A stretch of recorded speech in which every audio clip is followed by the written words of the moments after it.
It's an honor to be here. My favorite audience anywhere in America, right here, the Marines Memorial Club in San Francisco.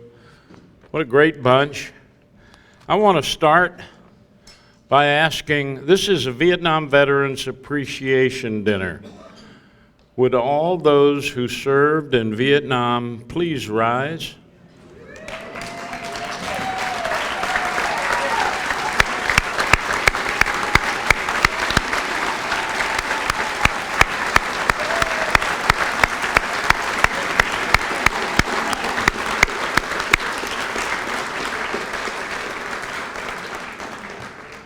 Thank you for your service on behalf of a country that too often forgets the price of war and who pays that price.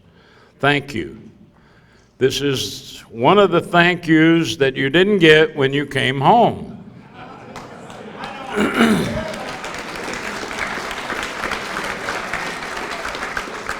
And last year I took on a job as a special consultant to the Vietnam War 50th Anniversary Commemoration Project run out of the Office of the Secretary of Defense.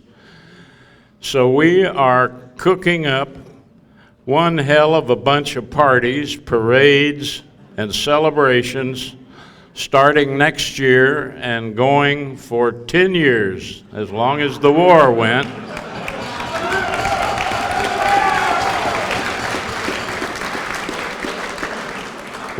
What we're doing is not a big parade in Washington, D.C. or New York City, but a parade, a welcome event, something in every hometown in America to welcome the veterans home that they turned their backs on 50 years ago.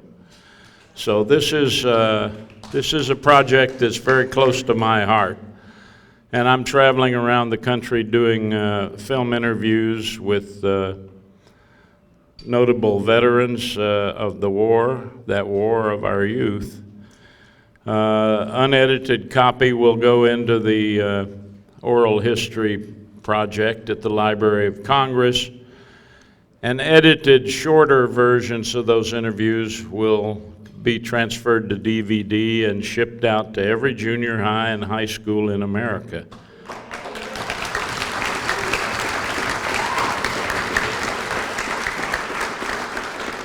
So for an old man, they're working me kind of hard. But it is more fun than it is work. And I just thank you. Thank you for your service. Thank you. God bless you. I see occasionally a new revisionist history come out about that war, usually written by some fresh PhD in military history who's trying to make his bones. And he's writing bullshit by the yard.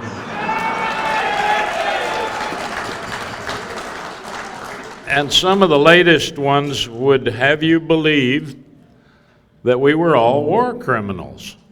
It wasn't just Lieutenant Calley, that every unit in Vietnam and every man who served in Vietnam was a war criminal, and that we were looting, massacring, killing babies, etc. And I again say bullshit. I did 4 tours in Vietnam. I did a lot of time in the field, on operations with Marines, with the soldiers of the Army, even a bit of tour out on Yankee Station with the Navy. I never witnessed any war crime. I know there were bad things that happened. There were artillery shells that went astray. There were villages that were blown up by misplaced airstrikes. We sent an army, half draftees, half volunteers. The volunteers were mostly volunteers because the draft was breathing down their neck. 18, 19, 20-year-old boys took them away from their homes and sent them off to fight a dirty war in a very hard place against a very tough enemy. And